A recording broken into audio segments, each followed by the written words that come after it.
আসসালামু আলাইকুম প্রিয় দর্শক, অন্য মঞ্চের আলাপচারিতায় আপনাদের সকলকে স্বাগত জানাচ্ছি। বাংলাদেশের রাজনীতি দ্রুত বদলাচ্ছে, ক্রমে জটিল থেকে জটিলতর হচ্ছে। গোলকধাঁধার প্যাচে আটকে যাচ্ছে রাজনীতি। সেই গোলকধাঁধায় এই মুহূর্তে সবচেয়ে বড় ফ্যাক্টর হলো কার্যক্রম নিষিদ্ধ থাকা দল আওয়ামী লীগ। নির্দিষ্ট করে বললে দলটির সাম্প্রতিক সময়ের তৎপরতা সরকার, বিএনপি, জামাত ইসলামী ও এনসিপি মানে বাংলাদেশের রাজনীতির প্রধান পক্ষগুলোর জন্য আওয়ামী লীগ ভিন্ন ভিন্ন চিন্তার কারণ হয়ে দাঁড়িয়েছে। সরকার একাধিক সূত্র বলছে, আওয়ামী লীগ নিয়ে গোয়েন্দা সংস্থার তথ্য সরকারের চিন্তাকে দুশ্চিন্তায় পরিণত করেছে। শুধু দেশেই নয়, দেশের বাইরেও দলটির তৎপরতা সরকারের ঘুম কেড়ে নিয়েছে। দুশ্চিন্তা এতটাই বেড়েছে যে অধ্যাপক ইউনূস কোনো ঝুঁকি নিতে চান না, যাতে বিদেশের মাটিতে উপদেষ্টা মাহফুজ আলমের মতো পরিস্থিতির শিকার হতে হয়। বিদেশের মাটিতে আওয়ামী লীগের কর্মসূচি ঠেকাতে তাই অধ্যাপক ইউনূস তার নিউ ইয়র্কের বহরে যোগ করেছেন ৩ মিত্র দলের ৪ জনকে। অন্যদিকে আওয়ামী লীগকে নিয়ে চিন্তা বেড়েছে বিএনপিরও। বিশেষ করে ডাকসু ও জাকসু নির্বাচনে শিবিরের জয়ের পেছনে আওয়ামী লীগের গোপন সমর্থন কাজ করেছে বলে দলটির অনেকেই মনে করে। সামনে নির্বাচনে একই ধরনের সমর্থন পেলে সেটি বিএনপির ১৭ বছরের স্বপ্নকে অধরাই রেখে দিবে। কিংস পার্টি এনসিপিও এমন গোপন সম্পর্কের গন্ধ পেয়েছে। তাই শুরু থেকে একসাথে পথ চললেও হঠাৎ জামাতের কাছ থেকে দূরে সরে গেছে দলটি। আবার মিত্রদের মধ্যে হঠাৎ করে এমন অনৈক্য সরকারকে বেশ ভাবাচ্ছে। এর সাথে দল নিষিদ্ধের বিষয়টি নিয়ে সরকার উপর আন্তর্জাতিক চাপও বাড়ছে। মোট কথা, কার্যক্রম নিষিদ্ধ থাকলেও বাংলাদেশের রাজনীতিতে বড় রকমের প্রাসঙ্গিক হয়ে উঠেছে আওয়ামী লীগ। প্রশ্ন হলো কেন? জানতে চলুন যাওয়া যাক বিশ্লেষণে।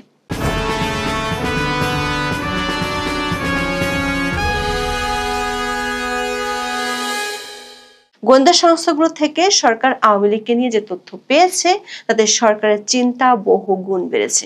কার্যক্রম নিষিদ্ধ থাকা সত্ত্বেও দেশ ও দেশের বাইরে দলটি যেভাবে মিছিল করছে, সরকার তাতে এক ধরনের অসহায় হয়ে পড়েছে।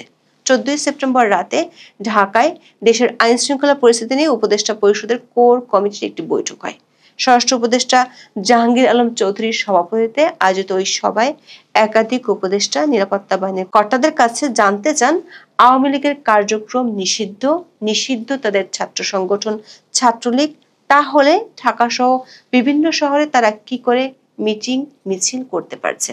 পুলিশ কেন জানতে পারছে না এইসব মিছিলের খবর? জবাবে গোয়েন্দা সংস্থার প্রতিনিধিগুলো যা বলছে তা শুনে সরকার উপর মহলের চোখ ছানা বড়া হয়ে গেছে। তারা বলছে সমর্থন বাড়ছে আওয়ামী লীগের। শেখ হাসিনার দলকে দেখে লোকজন এখন আর অতটা বিরক্তি প্রকাশ করছে না যতটা গত বছরের ৫ই আগস্টের পর করত। এমনকি আওয়ামী লীগের কর্মসূচিতে বাধাও দিচ্ছে না। সূত্রগুলো বলছে, প্রায় ১ মাস হতে চলল আওয়ামী লীগ মাঠে ময়দানে সক্রিয়। প্রতিদিনই রাজধানী সহ দেশের একাধিক জায়গায় মিছিল করছে দলটির নেতাকর্মীরা। ১৬ই আগস্ট ঘটেছে আর এক অভিনব কাণ্ড। ঢাকার শ্যামলীতে আওয়ামী লীগের মিছিল থেকে আটক কয়েকজনকে ককটেল ফাটিয়ে ছিনিয়ে নেয়ার তথ্য দিয়েছে পুলিশ। ঘটনাস্থলে থাকা একজন পুলিশ সদস্য bdnews24.com-কে বলেছে, বেলা ১১টার দিকে শ্যামলীর শিশু মেলার মোড় থেকে আওয়ামী লীগের নেতাকর্মীরা মিছিল বের করে আগারগাঁওয়ের দিকে যাওয়া শুরু করলে পুলিশ সেখান থেকে ৫-৬ জনকে ধরে ফেলে।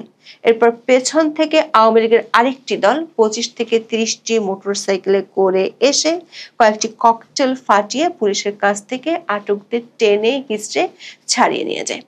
পুলিশের ভাষায় ছিনিয়ে নেওয়া দলটি ছিল আওয়ামী লীগের ব্যাকআপ টিম। ঢাকায় পুলিশের একজন ঊর্ধ্বতন কর্মকর্তা বলেছেন, এ ধরনের কৌশল প্রমাণ করে দলটি বেশ সংগঠিত হয়ে গেছে। তারা কৌশলে নিজেদের শক্তি প্রদর্শন করছে। দেশের চেয়ে দেশের বাইরে বেশি শক্তি প্রদর্শন করছে আওয়ামী লীগ, যা বাংলাদেশের দাতা গোষ্ঠীর কাছে সরকার সম্পর্কে নেতিবাচক বার্তা পৌঁছে দিচ্ছে। উপদেষ্টা আসিফ নজরুলের পর মাহফুজ আলম বিদেশের মাটিতে আওয়ামী লীগ নেতাকর্মীদের হাতে নাজেহাল হয়েছেন। ১৭ সেপ্টেম্বর সাংবাদিকদের কাছে পররাষ্ট্র উপদেষ্টা বিষয়টি স্বীকারও করেছেন। বলেছেন, এটা ঠেকানোর উপায় আমাদেরও নেই, তাদেরও নেই। এখানে আমাদের বুঝতে হবে, পশ্চিমের দেশগুলোতে বাধা দেয়া, স্লোগান দেয়া, রাস্তায় মিছিল করা, প্রতিবাদ করার রাস্তা আটকানোর কোনো উপায় আমাদের কেন কারোরই নেই। সেসব দেশের সরকার এটা করতে দিতে বাধ্য। শুধু ডেলিগেশন দলের নিরাপত্তা যেন সঠিক থাকে। ১৫ সেপ্টেম্বর লন্ডনের বিখ্যাত ট্রাফালগার স্কয়ারে স্থানীয় আওয়ামী লীগ ইউনূস সরকার বিরুদ্ধে বেশ বড় সড় শোডাউন করেছে। বাংলাদেশের স্বাধীনতা যুদ্ধের সময় একই ধরনের একটি শোডাউন হয়েছিল, এমন ভিডিও দিয়ে সামাজিক মাধ্যমে বিষয়টি ভাইরাল হয়েছে। বিদেশের মাটিতে উপদেষ্টাদের নাজেহাল হওয়া ও দলটির তৎপরতা সরকারকে আন্তর্জাতিক অঙ্গনে ভাবমূর্তি নিয়ে চিন্তায় ফেলেছে। এর মধ্যে অধ্যাপক ইউনূস যাবেন নিউ ইয়র্কে জাতিসংঘের সম্মেলনে যোগ দিতে। সেখানে অনেক দেশের সরকার প্রধানরা যাবেন। তাদের সম্মুখে আওয়ামী লীগ যদি একই রকম তৎপরতা চালায়, তাহলে সেটি শান্তিতে নোবেল বিজয়ী অধ্যাপক ইউনূসের জন্য বেশ বিব্রতকর হবে। গত বছর যখন তিনি নিউ ইয়র্কে গিয়েছিলেন, তখন গ্র্যান্ড হায়াত হোটেল এবং জাতিসংঘের সদর দপ্তরের বাইরে বিক্ষোভ করেছিলেন আওয়ামী লীগের নেতাকর্মীরা। এরপর গত জুনে লন্ডন সফরের সময় পার্ক লাইনের হোটেলের ডরচেস্টারের সামনে বড় ধরনের বিক্ষোভ করে আওয়ামী লীগের নেতাকর্মীরা। কিন্তু তখনকার চেয়ে এখনকার পরিস্থিতি ভিন্ন। বিশেষ করে মানবাধিকার ইস্যু আর মব সন্ত্রাস ইস্যুতে অধ্যাপক ইউনূস সরকারের সমালোচনা বিশ্বজোড়া। এমন এক পরিস্থিতির মধ্যে নিউ ইয়র্ক সফরে যাচ্ছেন অধ্যাপক ইউনূস। তার এই সফরকে কেন্দ্র করে বড় ধরনের প্রতিবাদ কর্মসূচির পালনের পরিকল্পনা করছে যুক্তরাষ্ট্র আওয়ামী লীগ। দলটির নেতারা বলছেন, এসব কর্মসূচিতে যুক্তরাষ্ট্রের বিভিন্ন রাজ্য থেকে সমর্থকেরা যোগ দিবেন, এমনকি ইউরোপের বিভিন্ন দেশ থেকেও আসবেন নেতাকর্মীরা। এমন অবস্থায় পাল্টা শোডাউনের কৌশল নিয়েছে সরকার। বিএনপি এবং জামাত কর্মীদের উদ্দীপ্ত করতে ডক্টর ইউনূসের সফর সঙ্গী হচ্ছেন দল দুটির শীর্ষ নেতারা। পররাষ্ট্র উপদেষ্টা মোহাম্মদ তৌহিদ হোসেন 17 সেপ্টেম্বর জানান, জাতিসংঘ সাধারণ পরিষদের অধিবেশনে যোগ দিতে 21 সেপ্টেম্বর রাতে ঢাকা ছাড়বেন প্রধান উপদেষ্টা। তার সফর সঙ্গী হচ্ছেন মিত্র তিনটি দলের 4 রাজনীতিক। তারা হলেন বিএনপির মহাসচিব মির্জা ফখরুল ইসলাম আলমগীর, তারেক রহমানের পররাষ্ট্র বিষয়ক উপদেষ্টা হুমায়ুন কবির, জামাতের নায়েবে আমির সৈয়দ আব্দুল্লাহ মোহাম্মদ তাহের এবং এনসিপির সদস্য সচিব আক্তার হোসেন। এই 4 জনকে যুক্ত করার কারণ পরিষ্কার করেননি পররাষ্ট্র উপদেষ্টা, তবে বলেছেন দেশের বিশেষ পরিস্থিতির প্রেক্ষাপটে তারা ডক্টর ইউনূসের সফর সঙ্গী হয়েছেন। দর্শক, সরকারের কয়েকটি সূত্র নিশ্চিত করেছে এবারের সফরে বড় ধরনের প্রতিবাদ কর্মসূচির মুখোমুখি হওয়ার আশঙ্কা করছে সরকার। জাতিসংঘ অধিবেশনের সময় এমন পরিস্থিতির মুখোমুখি হওয়া ডক্টর ইউনূসের জন্য বিব্রতকর। এতে আন্তর্জাতিক পরিসরে তার ভাবমূর্তি সংকটে পড়ার আশঙ্কা তৈরি হয়েছে, আর তাই নিজের প্রতি সমর্থন দেখাতে নেওয়া হচ্ছে পাল্টা শোডাউনের কৌশল। এক্ষেত্রে জামাতের পাশাপাশি সহায়তার হাত বাড়িয়ে দিয়েছে বিএনপিও। বিএনপির শীর্ষ নেতৃত্বের নির্দেশে সফর সঙ্গী হচ্ছেন দলের মহাসচিব মির্জা ফখরুল সহ 2 নেতা। যুক্তরাষ্ট্রে এনসিপির তেমন কোনো অস্তিত্ব না থাকলেও তাদের এক নেতাকেও নেওয়া হচ্ছে কিংস পার্টির কোটায়। সরকারের সূত্রগুলো বলছে, আরো একটি কারণে 4 রাজনীতিককে নিয়ে যাচ্ছেন অধ্যাপক ইউনূস। সেই কারণটি বোঝার জন্য ফিরে যাই 14 সেপ্টেম্বর আইন শৃঙ্খলা সংক্রান্ত কোর কমিটির বৈঠকে। সে বৈঠকে আওয়ামী লীগের মিছিল বাড়ার জন্য পুলিশ কোনো দায় নিতে চায়নি। তারা বলেছে এর দায় রাজনৈতিক দলগুলোর, সরকারের ভাষায় ফ্যাসিবাদ বিরোধী শক্তিগুলোর। পুলিশ বলছে আগের মতো আর আওয়ামী লীগের বিরুদ্ধে অন্য দলগুলোকে সক্রিয় দেখা যাচ্ছে না। সাধারণ মানুষের মধ্যেও সাবেক শাসক দলের বিষয়ে অবস্থান বদল হয়েছে। আগের তুলনায় অনেক বেশি মানুষ মিটিং মিছিলে অংশ নিচ্ছেন, ফলে পুলিশ গোয়েন্দারা আগের মতো শেখ হাসিনার দলের কর্মসূচি আগাম জানতে পারছে না। বৈঠকে উপস্থিত কয়েকজন উপদেষ্টা গোয়েন্দাদের এমন মন্তব্যের সাথে একমত। একজন উপদেষ্টা মনে করেন, আওয়ামী লীগকে নিয়ে সরকারের চিন্তা বাড়ার আরো একটি কারণ ডাকসু ও জাকসু নির্বাচন। এই দুটি নির্বাচনের ফলাফল রাজনীতিতে নতুন প্যাচ কষে দিয়েছে। গোয়েন্দাদের দাবি, এই 2 ছাত্র সংসদ নির্বাচনে আওয়ামী লীগের ছাত্র সংগঠন, নিষিদ্ধ ছাত্রলীগের ভালো সমর্থন পেয়েছে ইসলামী ছাত্র শিবির। আর এই 2 নির্বাচনের ছাত্রদলকে ওভার বাউন্ডারি মেরে একেবারে স্টেডিয়ামের বাইরে পাঠিয়ে দিয়েছে শিবির। আগে থেকে পিয়ার না হলে নির্বাচনে যাব না করছিল জামাত ইসলামী। শিবিরের ল্যান্ডস্লাইড ভিক্টরির পর এখন সাংবিধানিক আদেশের সংস্কার প্রস্তাবের বাস্তবায়ন চায়, না হলে গণভোট চায়। দলটি জানে দুটো প্রস্তাবই অসাংবিধানিক, যেটি মেনে নিবে না বিএনপি। আর সংস্কার বাস্তবায়ন না হলে নির্বাচনে যাবে না অধ্যাপক ইউনূস। সরকারের চিন্তা এখানেই। অন্তর্বর্তী সরকার দায়িত্ব নেওয়ার পর থেকে জামাত ইসলামী অকুণ্ঠ সমর্থন দিয়ে গেছে, কিন্তু ডক্টর মোহাম্মদ ইউনূসের সাথে লন্ডন বৈঠকের পর দলটির আচরণ পাল্টে যেতে শুরু করে। অধ্যাপক ইউনূসের কথা দেয়া ফেব্রুয়ারিতে নির্বাচন শঙ্কার মুখে পড়েছে তার সবচেয়ে বড় মিত্র জামাত ইসলামের কারণে। সবশেষ ঐক্যমত্য কমিটির বৈঠকে অধ্যাপক ইউনূসের সামনে দলটির সহকারী সেক্রেটারি জেনারেল হামিদুর রহমান আজাদ বলেছিলেন প্রয়োজনীয় কমিশনের মেয়াদ বাড়ানোর জন্য। সরকার সে মোতাবেক কমিশনের মেয়াদ দ্বিতীয় দফায় আরো 1 মাস বাড়িয়েছে। অথচ 16 সেপ্টেম্বর দলটির নায়েবে আমির সৈয়দ আব্দুল্লাহ মোহাম্মদ তাহির ঐকমত্য কমিশনের মেয়াদ বাড়িয়ে সময় ক্ষেপণ করা হচ্ছে কিনা সেই প্রশ্ন তুলেছেন। চলতি সপ্তাহে রাজপথে আন্দোলনে নামছে জামাত ইসলামী সহ 9টি দল। এদের বেশিরভাগই ইসলামপন্থী দল। দলগুলো যুগপৎ আন্দোলনের কথা না বললেও তাদের দাবি অভিন্ন এবং একই সময় আন্দোলনে নামার সিদ্ধান্ত নিয়েছে। আবার বিবিসির খবরে বলা হয়েছে এনসিপির সাথে জামাতের দূরত্ব বেড়েছে, সেটিরও কারণ আওয়ামী লীগ ইস্যু। সরকারের সূত্রগুলো বলছে মিত্রদের মধ্যে অনৈক্য ডক্টর ইউনূসের জন্য বিপদ যে ডেকে আনছে সেটি তিনি বুঝে গেছেন। তাই মিত্র দলগুলোর শীর্ষ নেতাদের একেবারে সরকারি টাকায় সফরে নিয়ে মাছের তেলে মাছ ভাজতে চান তিনি। নিয়ে যাচ্ছে নিউ ইয়র্কে। লক্ষ্য 3 মিত্রকে আলোচনার টেবিলে বসানো, সংস্কার আর নির্বাচন ইস্যুতে দৃশ্যমান দূরত্ব দূর করার জন্য আসন ভাগাভাগি আলোচনা শুরু করা। আবার বিদেশি দাতা সংস্থাগুলোর পক্ষ থেকে দল নিষিদ্ধের বিষয়টি নিয়ে তৎপরতা শুরু হয়েছে। সেটি কিভাবে ঠেকানো যায় সে আলোচনাও সেরে ফেলা। এরই মধ্যে বিএনপির পক্ষ থেকে দল নিষিদ্ধের বিরুদ্ধে আওয়াজ তোলা হচ্ছে। বিষয়টি হঠাৎ মনে হলেও এর পেছনে আছে আন্তর্জাতিক চাপ। বিশেষ করে গত 2 সপ্তাহে বাংলাদেশে নিযুক্ত মাইকেল মিলার কয়েকটি রাজনৈতিক দলের সাথে এই ইস্যুতে বৈঠক করেছেন। সবশেষ 17 সেপ্টেম্বর জেনারেল ওয়াকারুজ্জামানের সাথেও বৈঠক করেন মিলার। ইউর পক্ষ থেকে দল নিষিদ্ধের বিষয়ে তাদের চরম আপত্তির কথা জানিয়ে দেওয়া হয়েছে। এখন দেখার বিষয় আওয়ামী লীগের মাঠের প্রতিরোধ ঠেকাতে এবং পর্দার আড়ালের চাপ দূর করতে অধ্যাপক ইউনূস নিউ ইয়র্ক সফরের জন্য যে এক ঢিলে 2 পাখি মারার কৌশল নিয়েছেন সেটি কতটুকু সফল হয়। আসসালামু আলাইকুম। আপনারা সবাই নিশ্চয়ই থাম্বনেল দেখে বুঝতে পারছেন যে আমি কি বিষয়টা নিয়ে আলোচনা করব এবং কিভাবে আলোচনা করব বা কোন কথাটা আমি বলতে চাচ্ছি। আপনারা থাম্বনেলে দেখেছেন যে আমাদের সেনাপ্রধান জনাব ওয়াকা নাকি আমাদের প্রধানমন্ত্রী, আমাদের মাননীয় নেত্রী, প্রাণপ্রিয় নেত্রী, বঙ্গবন্ধু কন্যা জননেত্রী শেখ হাসিনার সাথে কথা বলার জন্য উদ্গ্রীব হয়ে আছেন।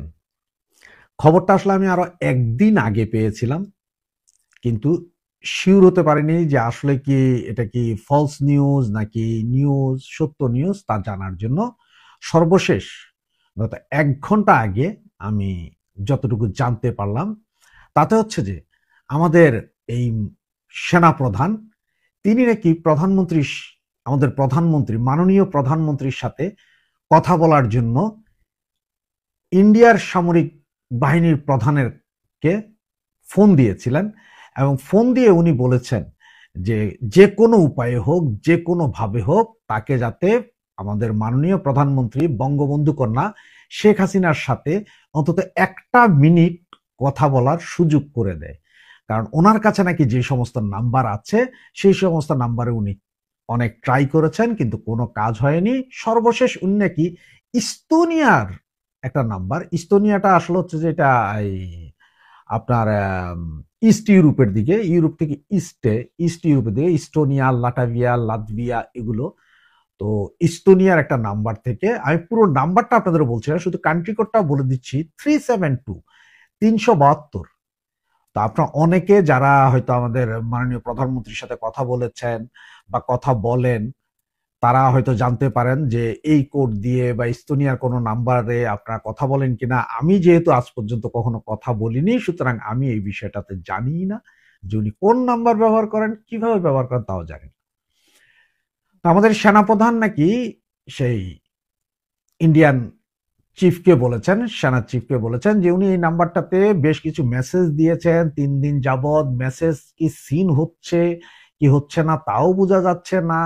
উনি ফোন দিলে এই ফোনও বন্ধ পাওয়া যাচ্ছে এবং ওনার মেসেজের কোনো রিপ্লাই আসছে না। উনি যে কোনো উপায়ে আমাদের মাননীয় প্রধানমন্ত্রী বঙ্গকন্যা শেখ হাসিনার সাথে 1টা মিনিটের জন্য কথা বলতে চান।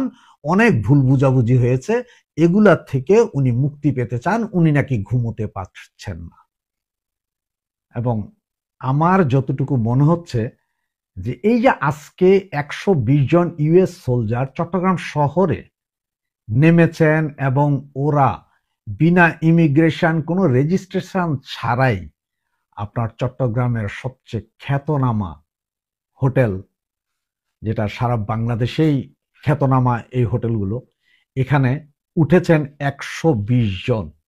এটা আপনারা সবাই জানেন অলরেডি। গতকাল থেকে এটা সমস্ত ফেসবুকে ছেয়ে গিয়েছিল। এই ভিডিওটা আমি প্রথম পাওয়ার পরেই ফেসবুকে দিলাম, এরপরে লক্ষ লক্ষ আপনার শেয়ার হয়েছে, বিভিন্ন জন ডাউনলোড করেও দিয়েছে, সুতরাং আপনারা সবাই জানেন। তো এই 120 জন সেনা কর্মকর্তা কি দরকার এই মুহূর্তে? এর আগেরই আছে প্রায় 1,500 সেনা, ইউএস সেনা। এবং আপনারা জানেন চট্টগ্রামের কক্সবাজার অদূরে আপনার মহেশখালী একটা দ্বীপ আছে, আমাদের মহেশখালী দ্বীপ, যেটাতে আপনার যে মহেশখালী দ্বীপে যেখানে আমাদের এই জননেত্রী শেখ হাসিনার আমলে $1.2 বিলিয়ন দিয়ে একটি গভীর সমুদ্র বন্দর এবং সাবমেরিন স্টেশন, যেখানে 6টি পারমাণবিক সাবমেরিন দাঁড়াতে পারবে, রসদ নিতে পারবে, ওই ধরনের একটা টার্মিনাল নির্মাণ করেছিলেন। এবং এটা এত গভীরে যে এই গভীরতায় যদি কোনো সাবমেরিন চলে যায়, পৃথিবীর কোনো পারমাণবিক বোমা দিয়েও এই সাবমেরিন কিছু করতে পারে না। ওই জায়গাটা পুরোটা সেনাবাহিনী, আমেরিকান সোলজারদের হাতে। তার কারণটা কি?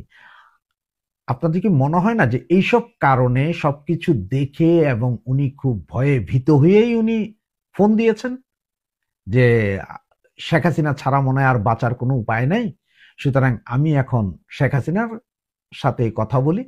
তার কারণ হচ্ছে যে আমাদের জননেত্রী শেখ হাসিনা একসময় বলেছিলেন, বারবার বলেছিলেন, সাদা চামড়ার একজন বা বেশ কিছু লোক আমাকে সেন্ট মার্টিন দিয়ে দিতে বলে, বঙ্গোপসাগরে দিয়ে দিতে বলে, যদি দিয়ে দিতে পারি আমি ক্ষমতায় থাকতে পারবো। আজকে সেটারই পুনরাবৃত্তি হচ্ছে না? এই 120 জন সেনাবাহিনীর এইসব লোক, এরা কারা? এবং সবচেয়ে ইন্টারেস্টিং খবর আরেকটি, সেটি হচ্ছে যে ডক্টর আসিফ নজরুল সাহেব, উনি ফোন দিয়েছিলেন ইন্ডিয়ান পররাষ্ট্র সচিবকে। উনি তাকে অনুরোধ করেছেন যে যে কোনো উপায়ে হোক বা যে কোনো ভাবে হোক ওনার সেফ এক্সিটের ব্যবস্থা করার জন্য। এখন আপনারা হয়তো অনেকে বলতে পারেন যে ভাই উনি তো বাংলাদেশে আছে, ওনার কি সেফ এক্সিট, ওনার কেন সেফ এক্সিট দরকার? সেফ এক্সিট দরকার আছে ওনার। এবং আবার এটাও বলতে পারেন যে ইন্ডিয়ার কাছে কেন সেফ এক্সিট দরকার? হ্যাঁ ভাই, ইন্ডিয়ার কাছেই ওনার সেফ এক্সিট দরকার, কারণ উনি বুঝে গেছেন যে যে কোনো মুহূর্তে অঘটন ঘটবে। উনি সবচেয়ে বেশি টেন্স যে যদি সেনাবাহিনী ক্ষমতা নেয় তাহলে তো ওনাদের অ্যারেস্ট করে ঝুলাই ফেলবে। সুতরাং সেনাবাহিনী ক্ষমতা নিলে যাতে ইন্ডিয়ান গভর্নমেন্ট ওনাকে এখান থেকে উদ্ধার করে, সেফ এক্সিট এটা। অথবা যদি শেখ হাসিনার গভর্নমেন্ট আবার এই মুহূর্তে ফিরে আসে, যে কোনো মুহূর্তে ওনাদের তো ফাঁসিতে ঝুলাবে। সুতরাং ওনার সেফ এক্সিট দরকার, এবং এটা করতে পারে একমাত্র ইন্ডিয়া, আর কেউ না। যার কারণে উনি ইন্ডিয়ান পররাষ্ট্র সচিবের কাছেই ফোন দিয়ে এই অনুরোধ করেন। এবং ইন্ডিয়ান পররাষ্ট্র সচিব বলেছেন, আপনার বিষয়ে এইসব ভার্বাল আপনি ফোনে আমারে বললেন হবে না, আপনি লিখিত চিঠি দেন, গভর্নমেন্টালি লিখিত চিঠি দেন, সেই চিঠির উপরে আমরা অ্যাকশন নিব। সেই চিঠি যদি না দিতে পারেন, এসব মুখের কথায় আমরা কিছুই করতে পারবো না, আপনি লিখিত চিঠি দেন, আমরা বিবেচনা করব। সবচেয়ে মজার কাহিনী এগুলো। তাহলে সেনাপ্রধান কেন এত ব্যতিব্যস্ত আমাদের নেত্রীর সাথে কথা বলার জন্য? সেনাপ্রধানের আবার কি পরিকল্পনা আছে? এই সেনাপ্রধান কি বুঝে গেছেন যে উনি কিছুদিনের ভিতরে ওনার ক্ষমতা হারিয়ে উনি ঝুলে যাবেন, বা ওনাকে মব জাস্টিস করা হবে, ওনাকে জুতার মালা দেওয়া হবে, যেটার জন্য আমাদের প্রধানমন্ত্রীর কাছে এখন ক্ষমা চাইতেছেন যে আমার ক্ষমা হয়ে গেছে, আমি তখন বিবেক দিয়ে করি নাই, আবেগে করেছি, আমাকে ক্ষমা করে দেন, আমাকে ক্ষমা করে দেন। তোকে কি ক্ষমা করা যাবে? ওকে কি ক্ষমা করা যাবে? ওকে ক্ষমা করা যাবে না। ওদের সবার মনেই ভয় ঢুকে গেছে যে আওয়ামী লীগের এইসব মিছিল দেখে, এবং যেভাবে আওয়ামী লীগ গেরিলা কায়দায় তাদের সহকর্মীদেরকে ধরার পরে ছিনিয়ে নিয়ে আসছে, তাতে সেনা, পুলিশ, এই সরকার, গোয়েন্দা বিভাগ সবার কাছে খবর হয়ে গেছে যে কিছু একটা হচ্ছে বা হবে। এবং আগামী 72 ঘন্টার ভিতরে আরো অনেক কিছু হবে, যা আমি আপনাদের সামনে তড়িৎ বেগে নিয়ে আসার চেষ্টা করব। জয় বাংলা, জয় বঙ্গবন্ধু। আওয়ামী লীগ কোনো দোষ করেনি, কোনো অন্যায় করেনি, কিন্তু জিওপলিটিক্সের কারণে আজকে আওয়ামী লীগ ছিন্ন বিচ্ছিন্ন, এবং কিছু হিংস্র শকুন যারা আজকে আমাদের আওয়ামী লীগের নেতা কর্মী, আমার ভাইদের মাংস ছিঁড়ে খাচ্ছে। একটা জিনিস আপনাদেরকে একটু বলি যে শেখ হাসিনা যে আসবেন সেটা যেমন সত্য, এবং শেখ হাসিনা যে এখনো প্রধানমন্ত্রী সেটাও সত্য।